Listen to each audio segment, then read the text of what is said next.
Hi friends, ఈ వీడియోలో నేను మీకు campus placement and GATE or further education గురించి ఒక పాజిటివ్స్ ఏంటి నెగిటివ్స్ ఏంటి చెప్పే ప్రయత్నం చేస్తాను. సో ప్లీజ్ నా మరిన్ని వీడియోస్ కోసం నా ఛానల్ని సబ్స్క్రైబ్ చేసుకోండి. వీడియో నచ్చితే లైక్ చేయండి, షేర్ చేయండి. సో క్యాంపస్ ప్లేస్మెంట్స్ అనేవి ఆల్రెడీ ఇప్పుడు 2025లో రిలీవ్ అయ్యే బ్యాచ్కి స్టార్ట్ అయినాయి. సో క్యాంపస్ ప్లేస్మెంట్ అనేది మనకి easy way to get a job. ఎందుకంటే మనం క్యాంపస్లో ఉన్నప్పుడే, అంటే జస్ట్ ఒక స్టూడెంట్ ఫేస్ నుంచి ఒక ఎంప్లాయీ ఫేస్కి మారడానికి ఎక్కువ గ్యాప్ అనేది ఉండనివ్వదు మనకు ఆ క్యాంపస్ ప్లేస్మెంట్ అనేది. So I always prefer to attend the campus placement. మీకు ఫ్యూచర్ ఎడ్యుకేషన్ గురించి ప్లాన్ ఉన్నా కానీ, ఎటువంటి ఉన్నా కానీ ఒక క్యాంపస్ ప్లేస్మెంట్ అనేది అటెండ్ అయితే మీకు ఒక మంచి కాన్ఫిడెన్స్ని ఇస్తుంది. మీరు 4 years చదువుకున్నానికి ఒక పర్ఫెక్ట్ రిజల్ట్ అనేది మీకు కనిపిస్తుంది. సో మీరు easy way to get a job అనమాట క్యాంపస్ ప్లేస్మెంట్ అంటే. మనం బయటకు వచ్చిన తర్వాత ఒక 2 months బ్రేక్ తీసుకుందాం, 2 months ఆ కోర్స్ చేద్దాం ఈ కోర్స్ చేద్దాం అని కాకుండా, ఒకసారి జాబ్లో జాయిన్ అయిపోతే మనకి ఆ ఫేస్ అనేది కొంచెం ఎక్కడ మనకి మన కాన్ఫిడెన్స్ లెవెల్స్ని కూడా కొంచెం అది పికప్ చేస్తుంది అనమాట. జాబ్లోకి త్వరగా వెళ్ళిపోయి అది చేయాలి ఇది చేయాలన్న ఎంతూజియాజంతో వెళ్ళి మనం ఒక గుడ్ ఎంప్లాయీలా మన కెరీర్ని స్టార్ట్ చేయొచ్చు. Next early settlement. సో 21-22 yearsకి మనం జాబ్లో జాయిన్ అయినట్టయితే మనకి ఫర్దర్ పర్సనల్ కమిట్మెంట్స్కి కొంచెం ఏజ్ ఉంటుంది కాబట్టి మనం ఎర్లీగా మనకు కావాల్సినవన్నీ ప్రొక్యూర్ చేసుకోవచ్చు. ఫర్ ఎగ్జాంపుల్ ఏదన్నా ఇల్లు కొనుక్కోవాలనుకున్నా కానీ, ఎటువంటి కమిట్మెంట్స్ కానీ, ఫ్యామిలీ కమిట్మెంట్స్ కానీ ఏమన్నా ఉంటే జాబ్లో జాయిన్ అయిపోతే మనకి ఖర్చులు ఉండవు కాబట్టి ఆ ఏజ్లో. సో మనం ఎర్లీగా ఫైనాన్షియల్గా స్ట్రాంగ్ అవ్వచ్చు. సో కార్పొరేట్ లైఫ్ ఎలాగంటే, ఇప్పుడు మనకి కాలేజ్లో ఉన్నంతసేపు లెక్చరర్స్తో ఒక బాండింగ్ ఉంటుంది, మన ఫ్రెండ్స్తో ఒక బాండింగ్ ఉంటుంది. సో నెక్స్ట్ మనం కంపెనీలోకి వచ్చేసిన తర్వాత మనకి ఒక కార్పొరేట్ కల్చర్ అనేది మనకు త్వరగా అలవాటు అవుతుంది. అండ్ ఆ ఏజ్లో మనం నేర్చుకుంటే అది మనకి లైఫ్లో ఎక్కువ గుర్తుంటుంది ఎప్పుడన్నా. ఎందుకంటే మనం స్టూడెంట్ లైఫ్ నుంచి అప్పుడే మనం కార్పొరేట్ లైఫ్కి వచ్చాం కాబట్టి ఒక లెర్నింగ్ ఫేస్ని కంటిన్యూ చేస్తాం. ఇప్పుడు మనం చదువుకుందేది మన బుక్ నాలెడ్జ్ అనేది కొంచెం మనకి జస్ట్ ప్రాబ్లమ్ సాల్వింగ్లో ఉపయోగపడుతుంది. మనకి లాంగ్ టర్మ్లో కానీ బేసిక్స్ అన్నీ కూడా మనకి ఎక్స్పీరియన్స్ ద్వారానే వస్తాయి. ముఖ్యంగా సివిల్ ఫీల్డ్లో అంటే, ఇప్పుడు సివిల్ ఫీల్డ్ మనం మెడికల్ డాక్టర్ ఫీల్డ్తో కంపేర్ చేసుకోవచ్చు. ఎలాగంటే, ఇప్పుడు సాఫ్ట్వేర్ అనేది అప్డేషన్ ఉండాలి నాలెడ్జ్కి. ఇది కాకపోతే ఆ కోడ్, అది కాకపోతే అది. సో ఇప్పుడు ఏఐ అనేది బాగా ట్రెండింగ్లో ఉంది. సో ఆ బ్రాంచ్కి ఇప్పుడు మంచిగా ఇది బూమ్లో ఉంది. సో సివిల్ అనేది అలా కాదనమాట. బిల్డింగ్స్ అనేవి ఒక 4-5 years పాటు ఇక్కడ కాకపోతే అక్కడ నడుస్తూనే ఉంటాయి. సో ఇక్కడ మనకి ఇది కాన్స్టాంట్ ఫీల్డ్ అనమాట, where experience plays a crucial role than updation anything. ఇక్కడ కూడా నాలెడ్జ్ అప్డేషన్ ఉండాలి. టెక్నాలజీస్ మారుతాయి కానీ ఎక్స్పీరియన్స్ ఆ బేసిక్ అనేది తంబురులు అనేది ఒకటే రకంగా ఉంటుంది మనకి. సో ఈ సివిల్ సైట్లో జరిగే వాటి గురించి నేను నా మరిన్ని వీడియోస్లో చెప్పబోతాను.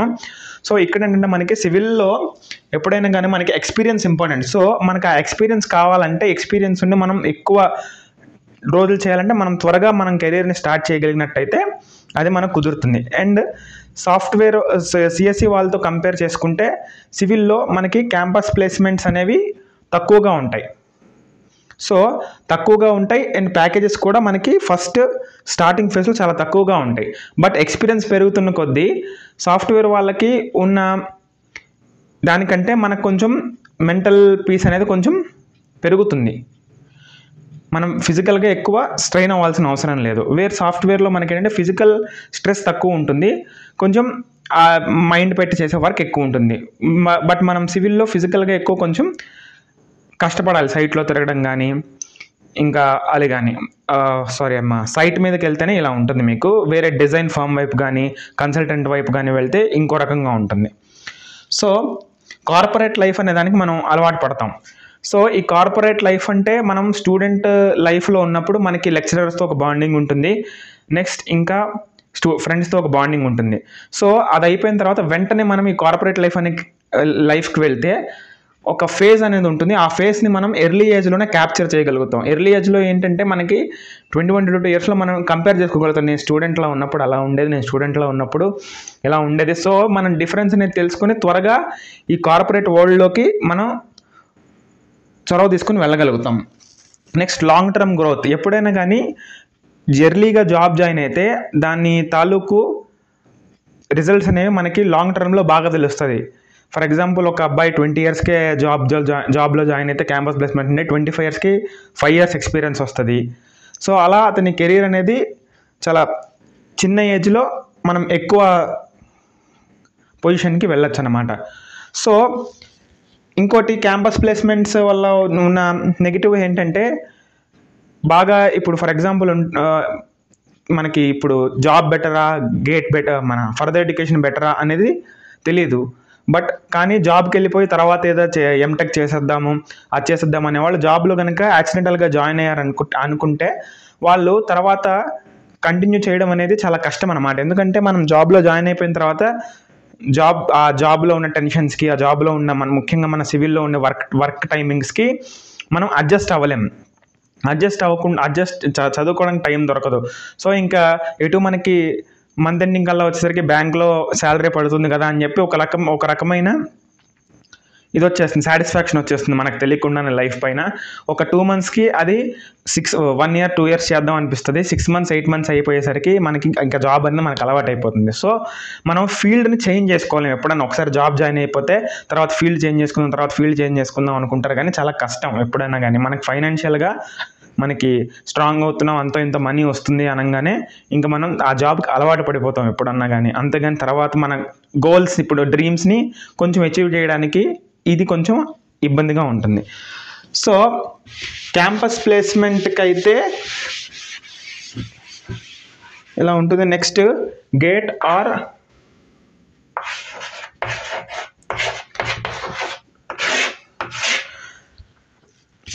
ఇప్పుడు గేట్ కనుక రాస్తే మంచి మెరిటోరియస్ స్టూడెంట్స్ కనుక రాస్తే మంచిగా 500-600 ర్యాంక్ వస్తుంది. మంచిగా మనకి సెంట్రల్ గవర్నమెంట్ జాబ్స్ ఉంటాయి, BHEL కానీ PSU కంపెనీస్ అవన్నీ ఉంటాయి. వాటిలో మంచి జాబ్ ఇస్తారు, మనకి మంచి ర్యాంక్ వస్తుంది. 2 digit ర్యాంక్ అలా ఉంటే, మంచి ర్యాంక్ ఉంటే ఇంటర్వ్యూ ఉంటుంది. దాని తర్వాత మంచి పోస్టింగే ఇస్తారు విత్ గుడ్ పేమెంట్. బట్ అక్కడ ఎలాగంటే మనకి ఎక్స్పోజర్ అనేది ఉంటుంది, కానీ మన మామూలుగా ఒక డిసిప్లిన్ లైఫ్ ఉంటుంది. 9 to 5 జాబ్ అనేది ఉంటుంది మనకి. మంచిగా ఫైనాన్షియల్ బాగుంటుంది, very very good job, strong job. But life అనేది మనకి అలవాటు అయిపోతుంది 9 to 5 అంటే ఆ టైమింగ్స్ అనేవి మనకి అలవాటు అయిపోతూ ఉంటాయి. But it's a very very good job and happy job. Next మనకి ఇప్పుడు గేట్లో జాబ్ కోసం అని రాస్తారు, కొంతమంది ఫర్దర్ ఎడ్యుకేషన్ కోసం అని రాస్తారు. సో ఫర్దర్ ఎడ్యుకేషన్ కోసం అని రాసినప్పుడు మనం ఇప్పుడు రీజనల్ కాలేజ్లో బీటెక్ చదివిన తర్వాత ఎంటెక్ అనేది మినిమం యూనివర్సిటీలోనే చదవాలి, లేదంటే NIT IITస్లోనే చదవాలి. సో NIT IITస్లో చదివినా కానీ ప్లేస్మెంట్ అనేది మనకి ఎంటెక్లో బీటెక్ ఉన్నదానికంటే చాలా తక్కువ ఉంటుంది. ఒకవేళ ఉన్నా కానీ మన మైండ్ సెట్ ఎలా ఉంటుందంటే, మన రీజనల్ కాలేజ్ నుంచి ఎంటెక్ IIT NITస్లో చదివినప్పుడు మన మైండ్ సెట్ అనేది పనిచేయడానికి ఒప్పుకోదు. IIT NITs అన్న బ్రాండ్ మనలో వచ్చినప్పుడు మనకి కొంచెం ఈ కార్పొరేట్ దానికి కల్చర్కి అడ్జస్ట్ అవ్వడానికి మన మైండ్ సెట్ ఒప్పుకోదు ఎప్పుడన్నా. కానీ అక్కడ కూడా క్యాంపస్ ప్లేస్మెంట్స్ ఉంటాయి అండ్ చాలామంది చేస్తారు. ఫారెన్ వెళ్ళడానికి కూడా లాంగ్ టర్మ్లో ఇప్పుడు ఫర్ ఎగ్జాంపుల్ బీటెక్లో చేసినప్పుడు మనకి సైట్ వైపు ఎక్కువ ఆపర్చునిటీస్ వస్తాయి. డిజైన్ వైపు ఉంటుంది కానీ కొంచెం తక్కువ ఉంటుంది. దానికి కొంచెం ఇంకా సాఫ్ట్వేర్స్ కానీ అవి కానీ నేర్చుకోవడం కానీ ఉండాలి. బట్ ఎంటెక్లో ఏంటంటే మనకి డైరెక్ట్గా IITs NITస్లో ఉన్నప్పుడు వాళ్ళు మనం డైరెక్ట్గా డిజైన్ మెయిన్ స్ట్రీమ్ డిజైన్లోకే తీసుకుంటారు మనల్ని ఎప్పుడన్నా. బట్ అక్కడైనా మనం మన సాఫ్ట్వేర్స్ యూజ్ చేసి చేయాల్సిందే. But design jobs are risky. Design jobs అనేవి కొంచెం మనకి రిస్క్ ఎక్కువ ఉంటుంది కొంచెం. సో అండ్ ఆఫ్టర్ ఎంటెక్ తర్వాత చూసుకుంటే PhD. ఫర్ ఎగ్జాంపుల్ నేను ఎంటెక్తో మన నాలెడ్జ్తో సాటిస్ఫై అవ్వలేదు, మనకి ఇంకా బుక్ నాలెడ్జ్ అనేది ఇంకొంచెం డెవలప్ అవ్వాలి, నాకు రీసెర్చ్ వైపు వెళ్ళాలని అనుకుంటే then go for PhD and research scholar అవ్వచ్చు. కాలేజెస్లో, ప్రైవేట్ కాలేజెస్లో, అదర్ గవర్నమెంట్ కాలేజెస్లో మనం ప్రొఫెసర్ ఆ ఫీల్డ్ ఎంచుకోవచ్చు. బట్ ఈ ఫీల్డ్స్ అనేవి ఎలా ఉంటాయంటే మనకి ఒక డిసిప్లిన్ లైఫ్ అనేది ఇస్తుంది, ఎక్స్పోజర్ తక్కువ ఉంటుంది. ఫర్ ఎగ్జాంపుల్ ఒక అతను ఏదన్నా ప్రైవేట్ కంపెనీలో ఎంప్లాయీగా జాయిన్ అయ్యాడు 20,000కి, ఆఫ్టర్ 5 years ఫారెన్ ఆపర్చునిటీ వస్తుంది. సో అలా అతనికి ప్రపంచము పెరుగుతుంది, నెట్వర్క్ అనేది పెరుగుతుంటుంది అనమాట. సో అది ఒక సర్కిల్. నెక్స్ట్ ఇప్పుడు మనం కాలేజీలో లెక్చరర్గా జాయిన్ అయినా లేదంటే ఎంటెక్ డిజైన్లో ఉన్నా కానీ మనకి ఎలా ఉంటుందంటే ఒక స్టాగ్నేషన్ పాయింట్ అనేది ఉంటుందన్నమాట. మనకి అదే సబ్జెక్ట్ లేదంటే అదే research activity, but good life ఉంటుంది అనమాట. ఇప్పుడు కార్పొరేట్ లైఫ్ అనుకోండి, ఆ సైట్కి ఈ టైంకి వెళ్ళిపోవాలని టెన్షన్స్, అండ్ ఏదైనా డిజైన్ అది మనకి ప్రాబ్లమ్ సాల్వ్ చేయాలంటే ఈ రికమెండ్ టెన్షన్స్ ఉంటాయి. కానీ మనకి కాలేజ్లో అంటే కాలేజ్లో కూడా టెన్షన్స్ ఉంటాయి, కానీ బట్ సమ్ వాట్ ఎక్స్టెంట్ కింద తక్కువే ఉంటుంది మనకి. సో మనకి అలా వైపు వెళ్ళొచ్చు. ఇంకోటి మనకి ఈ జాబ్స్ అనేవి కొంచెం మనకి వైట్ కాలర్ జాబ్లో ఉంటాయి. ఫర్ ఎగ్జాంపుల్ ఒక సివిల్ ఇంజనీర్ చేసినప్పుడు సైట్లో వర్క్ చేసే అతను కొంచెం హార్డ్గా ఉంటాడు, కొంచెం ఆ లేబర్తో మాట్లాడే విధానం కానీ, అండ్ నెక్స్ట్ తను చేసే పనులు కానీ కొంచెం రఫ్గా ఉండడం కానీ, సో కొంచెం హార్డ్ హిట్టింగ్ ఉంటుంది. అదే మనకి ఈ డిజైన్ జాబ్స్ కానీ మనకి గేట్ తర్వాత తీసుకునే జాబ్స్ ఏవైతే ఉంటాయో, లేదంటే తర్వాత ఇలా ఫర్దర్ ఎడ్యుకేషన్ మీద వెళ్తే ఆ ఎక్స్పోజర్ అనేది ఎలా ఉంటుంది, దాని తర్వాత వచ్చేదంతా మనకి ఇంత సైట్ బ్యాకప్ అనేది మనకు ఉండదు. డైరెక్ట్గా ఆఫీస్లో జాబ్స్ లేదంటే డిజైన్ దాంట్లో జాబ్స్ ఉంటాయి. సో నెక్స్ట్ ఫారెన్ అంటే ఇప్పుడు క్యాంపస్ ప్లేస్మెంట్ గురించి జాబ్స్ గురించి ఇంకా మన గేట్ గురించి చెప్పాను కాబట్టి ఫారెన్ వాళ్ళు అనుకుంటే ఇంకా అది ఇంకా మనకి ఫైనాన్షియల్ బ్యాకింగ్ ఉంటే లైఫ్ అనేది మారిపోతుంది. సో ఫైనాన్షియల్ బ్యాకింగ్ అనేది ఉంటే ఫారెన్ వెళ్ళిపోయి ఒక మంచి జిఆర్ఈ టోఫెల్లో మంచి స్కోర్ తెచ్చుకొని అక్కడ కెరీర్ స్టార్ట్ చేస్తే ఇంకా అది కూడా మంచి ఆప్షనే, బట్ ఫైనాన్షియల్గా స్ట్రాంగ్ బాగా ఉంటాయి. సో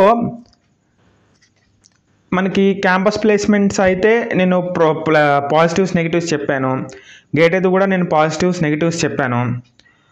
సో ఇప్పుడు మనకి ఎలా ఉంటుందంటే క్యాంపస్ ప్లేస్మెంట్ ఆర్ గేట్ అంటే నేను చెప్తాను, గేట్కి ప్రిపేర్ అవ్వండి బాగా. గేట్కి ప్రిపేర్ అయింది మీరు క్యాంపస్ ప్లేస్మెంట్లో అప్లై చేస్తే చాలు. క్యాంపస్ ప్లేస్మెంట్ అంటే అక్కడ మెయిన్ మనకి మన నాలెడ్జ్ కంటే మన మైండ్ సెట్ చాలా ఇంపార్టెంట్. మనకి నాలెడ్జ్ అనేది మనకి రోజు చదువుతుంటే అదే పెరుగుతుంది, బట్ మైండ్ సెట్ అనేది ఉన్న టైంలో మనం కరెక్ట్గా అప్లై చేసుకోగలిగితే అక్కడ మనకి జాబ్ అనేది లాక్ అయిపోతుంది. ఎందుకంటే చదివే నాలెడ్జ్ అనేది ఎక్కడికి పోదు, బట్ ఆ టైంలో మనం తీసుకునే మైండ్ సెట్ డెసిషన్స్ అనేవి, ఫర్ ఎగ్జాంపుల్ క్యాంపస్ ప్లేస్మెంట్లో గ్రూప్ డిస్కషన్ జరుగుతుంది, అక్కడ మనం వాడే మన టాకింగ్ పవర్ లాంటి అంటే మన మైండ్ సెట్ని బట్టే తర్వాత ఉంటుంది. సో మనకి గేట్ కోసం చదవమని చెప్తాను నేనైతే. గేట్ కోసం చదవండి ఆర్ ప్రీవియస్ పేపర్స్ని అలాంటి గవర్నమెంట్ జాబ్స్ కోసమే ప్రిపేర్ అవ్వండి. ఇంకోటి ఇంజనీరింగ్లో చాలామంది చేసేది ఏంటంటే ఎగ్జామ్స్ అప్పుడు చదువుతామని, బట్ అది నేను తప్పు అంటాను. ఎప్పుడైనా కానీ ఎగ్జామ్స్ అనేది మనకు వస్తాయి, మనం రోజు చదువుతూ ఉంటే ఎగ్జామ్స్ రాయాలి. ఎప్పుడైనా కానీ ఎగ్జామ్స్ అప్పుడు కూర్చొని చదువుతాం అనేది ఎప్పుడు కాదు. మనకి స్టూడెంట్ లైఫ్లో ఉన్నప్పుడు ఎవ్రీ సెకండ్ ఈజ్ ఇంపార్టెంట్.